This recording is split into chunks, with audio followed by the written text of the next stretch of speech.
Lions club of അരുവിത്തറയുടെ നേതൃത്വത്തിൽ Poonjar saint Joseph UP സ്കൂളിൽ കുട്ടികളുടെ രക്ഷകർത്താക്കൾക്കായി കുട്ടികളുടെ വളർച്ചയിൽ മാതാപിതാക്കളുടെ പങ്ക് എന്ന വിഷയത്തിൽ മോട്ടിവേഷൻ ക്ലാസ് നടത്തി. പരിപാടിയുടെ ഉദ്ഘാടനം PTA പ്രസിഡന്റ് രതീഷ് VR-ന്റെ അധ്യക്ഷതയിൽ Lions district 318B chief project coordinator Siby Mathew Plathottam നിർവഹിച്ചു. ക്ലബ്ബ് പ്രസിഡന്റ് മനോജ് മാത്യു പരവരാഗത്ത് മുഖ്യപ്രഭാഷണം നടത്തി. School head mistress sister Jovita DST, sister Shalet FCC, Joja Plathottam തുടങ്ങിയവർ പ്രസംഗിച്ചു. Asha Maria Paul, councillor, Vimukthi deaddiction centre, government general hospital Pala ബോധവൽക്കരണ ക്ലാസ് നടത്തി. രക്ഷകർത്താക്കളും അധ്യാപകരും ഉൾപ്പെടെ 200ഓളം പേർ പരിപാടിയിൽ പങ്കെടുത്തു. നമ്മുടെ ഇന്നത്തെ വിദ്യാഭ്യാസം കൊണ്ട് നമ്മൾ കാണേണ്ടത് അതിന് മാതാപിതാക്കളും അധ്യാപകരും അതുപോലെ തന്നെ സമൂഹ അംഗങ്ങളും ഒന്നിച്ചു ചേർന്ന് നമ്മുടെ കുട്ടികളെ നല്ല ഉത്തമ പൗരന്മാരായി മാറ്റിയെടുക്കാൻ നമുക്ക് പരിശ്രമിക്കാം. ഫലപ്രാപ്തിയിലല്ല ശ്രമത്തിലാണ് സംതൃപ്തി ഉളവാക്കുന്നത്. സമ്പൂർണ്ണ ശ്രമം സമ്പൂർണ്ണ വിജയം കൈവരിക്കുന്നു എന്ന മഹാത്മാഗാന്ധിയുടെ വാക്കുകൾ അനുസ്മരിച്ചുകൊണ്ട് ഞാൻ എൻ്റെ കർത്തവ്യത്തിലേക്ക് കടക്കട്ടെ.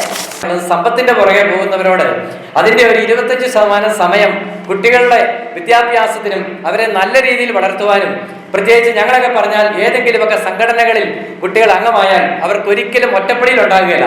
ഒറ്റപ്പെടൽ ഉണ്ടാകാതിരുന്നാൽ തീർച്ചയായിട്ടും അവർ ലഹരിയുടെ പുറകെയോ മൊബൈലിന്റെ പുറകെയോ ഒന്നും പോവുകയില്ല. അതുകൊണ്ട് തീർച്ചയായിട്ടും ഞാൻ പറയുന്നത് നിങ്ങളൊക്കെ സകല സമയം കുട്ടികൾ അതിനുവേണ്ടി മാറ്റിവെച്ചാലും ഏതെങ്കിലുമൊക്കെ സംഘടനകളിൽ അവരിനി മുന്നോട്ട് പോകുമ്പോഴും NSS, NCC പോലെയുള്ള സംഘടനകൾ എല്ലാ സ്കൂളിലും കോളേജുകളിലും ഉണ്ട്. അങ്ങനെയുള്ള സംഘടനകളിലൊക്കെ അവരെ അംഗമാക്കിയാൽ അവർക്ക് നല്ലൊരു കൂട്ടായ്മ വരും, അല്ലെങ്കിൽ ഒരു ഗ്രൂപ്പുമായി ബന്ധം വരും. ഒറ്റപ്പെടലാണ് എപ്പോഴും പിള്ളേരെ വഴിതെറ്റിക്കുന്നത്. നിങ്ങൾ ശ്രദ്ധിച്ചു നോക്കിയാൽ അറിയാം, ഏത് കുട്ടി വഴിതെറ്റിപ്പോയോ ആ കുട്ടിക്കെല്ലാം ഒന്നെങ്കിൽ വീട്ടിൽ നിന്നും സ്നേഹം കിട്ടിയിട്ടില്ല, അല്ലെ സ്കൂളിൽ നിന്നും ഒറ്റപ്പെടൽ ഉണ്ടായിട്ടുണ്ട്. അതുകൊണ്ട് മാത്രമാണെന്ന് നമുക്ക് മനസ്സിലാക്കാൻ സാധിക്കും. അതുകൊണ്ട് എനിക്ക് പറയാനുള്ളത്, തീർച്ചയായിട്ടും നിങ്ങളുടെ കുട്ടികൾക്ക് വേണ്ടി ഒരു കുറച്ച് സമയം ചെലവഴിക്കുവാനും, സ്കൂൾ വിട്ടാൽ ഏത് സമയത്ത് വീട്ടിൽ വരുന്നു, ഇതെല്ലാം നിങ്ങൾ നോട്ട് ചെയ്തെങ്കിൽ മാത്രമേ അവരാരൊക്കെയായി കൂട്ടുകൂടുന്നു, അവരേതൊക്കെ ബന്ധങ്ങളിൽ ഏർപ്പെടുന്നു, ഇതെല്ലാം തീർച്ചയായിട്ടും, അതുപോലെ തന്നെ അവർക്ക് മൊബൈലിന് നിയന്ത്രണം കൊടുക്കുന്നു ഉൾപ്പെടെയുള്ള കാര്യങ്ങൾ രക്ഷകർത്താക്കൾക്ക് മാത്രമേ ചെയ്യാൻ സാധിക്കുകയുള്ളൂ. അതൊന്നും അധ്യാപകർക്ക് ഒരിക്കലും പറ്റുകയില്ല. അതുകൊണ്ട് തീർച്ചയായിട്ടും നല്ല രീതിയിലുള്ള ക്ലാസ് എടുക്കാനുള്ള ഞങ്ങൾ അൽഫോൻസ കോളേജിലും സെന്റ് തോമസ് കോളേജിലും ഹെൻറി ബേക്കർ കോളേജിലും പാലാ ഗവൺമെന്റ് പോളിടെക്നിക്കിലും എല്ലാം ക്ലാസ് എടുത്തിട്ടുള്ള നമ്മുടെ നല്ലൊരു ഫാക്കൽറ്റി ആശ മരിയ പോളാണ് വന്നിരിക്കുന്നത്. കുട്ടികളിലെ എങ്ങനെ നല്ലൊരു പേരന്റ് ആകാം, നല്ലൊരു പേരന്റിങ്ങിൽ എങ്ങനെ നടത്താം എന്നതിനെ കുറിച്ചൊരു ക്ലാസ് കേൾക്കാനും അതിനനുസരിച്ച് നമ്മളുടെ കുട്ടികളെ ഇന്നത്തെ ജീവിത സാഹചര്യങ്ങൾക്കനുസരിച്ച് മുന്നോട്ട് വളർത്താനുള്ള കേൾക്കാൻ വേണ്ടിയാണ് നമ്മളിവിടെ എത്തിച്ചേർന്നിരിക്കുന്നത്. എല്ലാവർക്കും എല്ലാവിധ ആശംസകളും നേരുകയാണ്. ഇത് ഇന്നത്തെ കാലത്തെ കുട്ടികളെ വളർത്തിക്കൊണ്ട് പോകണമെന്നുണ്ടെങ്കിൽ നമ്മൾ ഒന്നുകൂടി നമ്മൾ പഠിച്ചും വരേണ്ടതായിട്ടുള്ള ഒരു സാഹചര്യത്തിലേക്ക് എത്തിച്ചേർന്നിരിക്കുകയാണ്. മൊബൈലും അതുപോലുള്ള കാര്യങ്ങളൊക്കെ പിള്ളേരുടെ ഉപയോഗവും ലഹരി ഉപയോഗം അതുപോലുള്ള കാര്യങ്ങളൊക്കെ ഇവിടെ ഉണ്ടെന്നല്ല ഞാൻ പറഞ്ഞ. എന്തെങ്കിലും പൊതുവായിട്ടുള്ള കാര്യങ്ങൾ നമ്മൾ സംസാരിക്കുകയാണെങ്കിൽ അതെല്ലാം ഉള്ള ഒരു കാലത്താണ് നമ്മളിപ്പോൾ ജീവിക്കുന്നത്. അതിൽ നിന്നൊക്കെ രക്ഷപ്പെടുത്തി നമ്മുടെ കുട്ടികളെ നല്ല മക്കളായി വളർത്തി ലോകത്തിന് നല്ലൊരു സംഭാവനയ്ക്ക് ആക്കുന്ന രീതിയിലുള്ള മക്കളായി വളർത്താൻ വേണ്ടിയിട്ട് എങ്ങനെ ആകാം എന്ന രീതിയിൽ ബഹുമാനപ്പെട്ട മാഡം നല്ലൊരു ക്ലാസ് എടുക്കുന്ന ഒരു ഫാക്കൽറ്റിയാണ്. നിങ്ങൾക്കെല്ലാം നല്ലൊരു ക്ലാസും അതുപോലുള്ള എല്ലാവിധ ആശംസകളും നേർന്നുകൊണ്ട് ഞാൻ എൻ്റെ വാക്കുകൾ നിർത്തുന്നു. ജയ് ലയൺസ്. ലയൺസ് ക്ലബിനെ എനിക്ക് പരിചയപ്പെടുത്തി തന്നത് നമ്മുടെ സ്കൂളിൽ തന്നെ പഠിക്കുന്ന കുട്ടിയുടെ അമ്മയായ സോണിയാണ്. സോണിയ ഈ സമയം ഞാൻ നന്ദിയോടെ ഓർക്കുകയാണ്.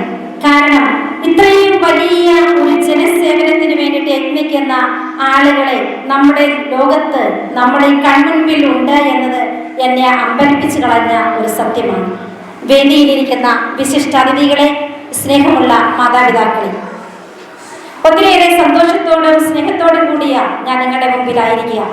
കാരണം ലയൺസ് ക്ലബിനെ കുറിച്ച് അറിയാൻ തുടങ്ങിയപ്പോൾ ഒത്തിരിയേറെ നന്മ ചെയ്യുന്ന ഒരു കൂട്ടത്തെയാണ്, ഒരു ജനസമൂഹത്തെയാണ് എനിക്ക് കാണുവാനായിട്ട് സാധിച്ചത്.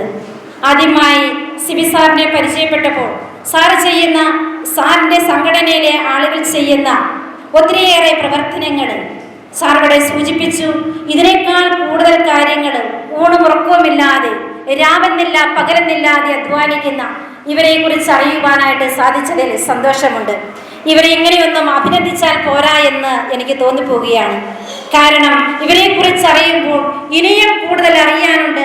ഇവർ ചെയ്യുന്ന കാര്യങ്ങൾ നമ്മൾ അറിഞ്ഞത് ചുരുക്കമാണ് എന്നൊരു അറിവിലേക്കാണ് എന്നെ നയിച്ചത്. സ്നേഹമുള്ളവരെ, ഞാൻ ദീർഘിപ്പിക്കുന്നില്ല. എന്നുവെച്ചാൽ ഒരു നല്ലൊരു ക്ലാസ്സിന് വേണ്ടിയിട്ട് നമ്മുടെ ഫാക്കൽറ്റി കാത്തിരിക്കുകയാണ്. സ്നേഹമുള്ള സിബി സാറേ, നിങ്ങൾ ചെയ്യുന്ന മനുഷ്യരെ സേവിക്കുകയും മനുഷ്യ മനസ്സിന് വേണ്ടിയിട്ട്, അവരുടെ അന്നത്തിന് വേണ്ടിയിട്ട്, അവരുടെ മനുഷ്യരുടെ നന്മയ്ക്ക് വേണ്ടിയിട്ട് അധ്വാനിക്കുന്ന നിങ്ങളുടെ നല്ല പ്രവൃത്തിയെ നല്ല ദൈവം അനുഗ്രഹിക്കട്ടെ എന്ന് മാത്രം ഞാൻ പ്രാർത്ഥിക്കുകയാണ്, ആശംസിക്കുകയാണ്. ഇന്ന് പല പരിപാടികൾ കഴിഞ്ഞതിന് ശേഷമാണ് ഇവരിവിടെ എത്തിയിരിക്കുക. ഇവരൊക്കെ ചെയ്യുന്ന വലിയ വലിയ കാര്യങ്ങളുണ്ട്. ഇതിനെല്ലാം നല്ല ദൈവം പ്രതിഫലം നൽകട്ടെ. ഇനിയും നിങ്ങളുടെ തുടർന്നുള്ള സേവനങ്ങൾ ലോകാതിർത്തിയോളം എത്തട്ടെ എന്ന് നിങ്ങളുടെ ലയൺസ് ക്ലബ്ബ് വളർച്ചയുടെ പടവുകൾ ഒന്നൊന്നായി കയറട്ടെ. അതിലൂടെ ഒത്തിരിയേറെ ജനങ്ങൾ ആശ്വാസവും രക്ഷപ്പെടുകയും ചെയ്യട്ടെ എന്ന് പ്രാർത്ഥിക്കുകയാണ്. നിങ്ങൾ ചെയ്യുന്ന എല്ലാ നല്ല പ്രവർത്തനങ്ങളെയും ഞങ്ങൾ നന്ദിയോടെ ഓർത്തുകൊണ്ട് ഏറെ സ്നേഹത്തോടെ ശ്രീ സാറിനും എല്ലാവർക്കും, president Manoj sir, Jojo sir, എല്ലാവർക്കും ഏറെ സ്നേഹത്തോടെ ഞാൻ സെന്റ് ജോസഫ് സ്കൂളിന്റെ പേരിൽ ബഹുമാനപ്പെട്ട ഹെഡ് മിസ്റ്റേഴ്സ് സിസ്റ്റർ ജോവിറ്റായുടെയും സ്നേഹമുള്ള മാതാപിതാക്കളുടെയും അധ്യാപകരുടെ പേരിൽ എല്ലാവർക്കും ഒറ്റ വാക്കില് സ്നേഹത്തോടെ നന്ദി പറയുന്നു. എന്തിയെ നിങ്ങളുടെ മക്കൾ എന്നോട് സങ്കടമൊന്നും ആരും പറയണ്ട. ഇത് പറയാനുള്ള റൈറ്റ് എനിക്കുണ്ട്, അതുകൊണ്ടാണ് ഞാൻ പറയണേ. പറ. ആണെന്നേ, പണിക്ക് പോയതാന്നേ. നിങ്ങളുടെ ഞാൻ ഉൾപ്പെടെ ഉള്ള അപ്പന്റെ അമ്മയുടെ ആദ്യത്തെ പണി എന്നതാ? പറ. മക്കളെ നോക്കാന്നുള്ളത് തന്നെ. ഇപ്പൊ നിങ്ങൾ എന്നോട് ചോദിക്കും, ഈ മക്കളെ നോക്കിക്കൊണ്ടിരുന്ന വായിലോട്ട് വെച്ച് കൊടുക്കാൻ ആര് കൊണ്ട് തരും? ശരിയല്ലേ? ആ വായിലോട്ട് വെക്കാൻ കേട്ടാൽ 24 മണിക്കൂർ ഓടണം.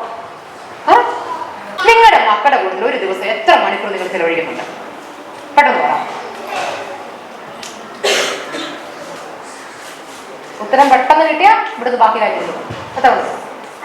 5 മണിക്കൂർ 5 മിനിറ്റ്. 5 മണിക്കൂർ ചേച്ചിയുടെ കൊച്ചിനോട് ഇരിക്കുന്നുണ്ടോ? ഞാന് എന്റെ കൊച്ചിനെ ഇവിടെ കൊണ്ട് ഇരുത്തിയേച്ച് ഞാനിവിടെ ക്ലാസ് എടുത്തോണ്ടിരിക്കുക. ഞാൻ കൊച്ചിന്റെ കൂടെ ഇരിക്കണം, ക്ലാസ് എടുക്കണം. ഞാൻ ക്ലാസ്സിന് പോവാ, ഞാൻ കൊച്ചിനോട് ഇരിക്കുമല്ല. കൊച്ചിന് വേണ്ടി മുഴുവൻ സമയം ചെലവഴിച്ചുകൊണ്ട് എത്ര നേരം ഞാൻ കൊച്ചിനോട് ഇരിക്കും? പെട്ടെന്ന് 1 മണിക്കൂർ. ബാക്കി 24 മണിക്കൂർ 3 മണിക്കൂർ നമ്മൾ ഓടുക. അതുകൊണ്ടല്ലേ പണ്ടൊരു കൊച്ചു പറഞ്ഞത്, എനിക്ക് എൻ്റെ അപ്പൻ്റെ മൊബൈൽ ഫോൺ ആകാനാണ് ഇഷ്ടം. എന്തുകൊണ്ടാണ്? കൊച്ച് നോക്കുമ്പോൾ അപ്പം വീട്ടിൽ വന്ന മുഴുവൻ സമയം ഇതേ തോണ്ടിക്കൊണ്ട് ഇരിക്കുക. അവിടെ എല്ലാ പണിയും കഴിഞ്ഞിട്ട് സമയം കിട്ടിയാലാണ് കൊച്ചിന് അപ്പനെ കിട്ടുന്നത്. അതുകൊണ്ടാണ് കൊച്ചിന്റെ അപ്പനോട് കൊച്ചു പറഞ്ഞ് എനിക്ക് അപ്പന്റെ മൊബൈൽ ഫോൺ ആകാനാണ് ഇഷ്ടം.